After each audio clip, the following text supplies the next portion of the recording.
Well, it's interesting. Most of what I write or what I've written is sort of author initiated. I have an idea for Nine or whatever. But in this case, Arthur Kopit and I had put Nine, the musical, on Broadway, and we got a call from Jeffrey Holder, the wonderful director.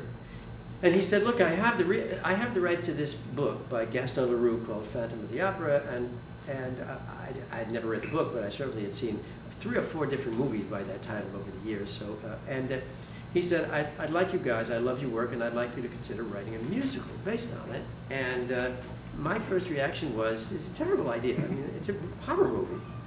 Claude Rains he's disfigured because somebody threw acid in his face, and he jumps in the Seine to wash it off. And I said, what are we going to do? Mothra meets Godzilla, the musical?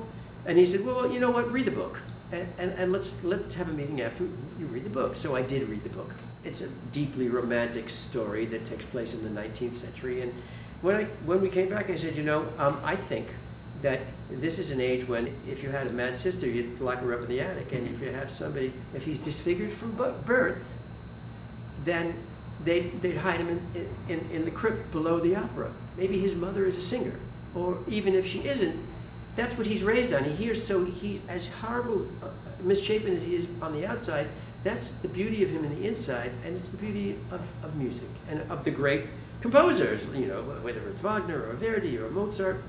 And so somebody who is outwardly imperfect and inwardly illuminated with beauty, that's Quasimodo. Yeah.